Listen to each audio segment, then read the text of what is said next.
15 நிமிடங்கள் போலீசாரும் அவரும் அந்த சம்பவம் அதெல்லாம் தேவையில்லாத வேலை. இப்ப வாங்கன்னா வந்துட்டு போறாங்க. அண்ணி மட்டும் தனியா இருக்காங்க அப்படின்னு பாதுகாப்புக்கு இருந்தவங்கள இப்படி இழுத்துட்டு வருவீங்களா? என்ன ஒரு அராஜகம் சார். என்ன கோரிக்கை வைக்கிறீங்க மேடம்? இந்த மாதிரி நடக்காம இருக்கிறதுக்கு அவர் மாதிரி நடவடிக்கை எடுக்கிறாங்க. இல்ல விசாரணைக்கு கூட்டிட்டு வரவங்களும் இப்படிதான் கூட்டிட்டு வருவாங்களா? ஏதோ இந்த கிரிமினல் குற்றவாளி மாதிரி இழுத்துட்டு வராங்க.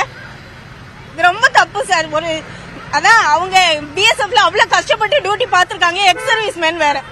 இவங்களை இப்படிதான் தமிழ்நாட்டுல டீல் பண்ணுவீங்களா? இதுதான் அரசாங்கம் நடத்துற இதா? எல்லை பாதுகாப்பு. ஆமா, எல்லை பாதுகாப்பு படையில வேலை பார்த்தாங்க. Jammu Kashmir nearly 18 years last வரைக்கும் அங்க ஜம்முல தான் வேலை பார்த்தாங்க. அப்புறம் மணிப்பூர் அங்க இங்க நிறைய இடம் வேலை பார்த்திருக்காங்க. பார்டர்ல அவ்வளவு ஐஸ் விழக்கூடிய இடங்கள்ல எல்லாம் வேலை பார்த்துட்டு வந்தவங்களே இப்படி டீல் பண்ணிருக்காங்க. உங்க தரப்புல ஏதாவது புகார் தர போறீங்க உயர் அதிகாரிகள்? கண்டிப்பா அவங்க இப்போ உள்ள இருக்காங்க. எங்களை பார்க்க கூட அனுமதிக்க மாட்டேங்கிறாங்க. உள்ள விடவும் மாட்டேங்கிறாங்க. எப்படி இருக்காங்கன்னு கூட தெரிய மாட்டேங்குது.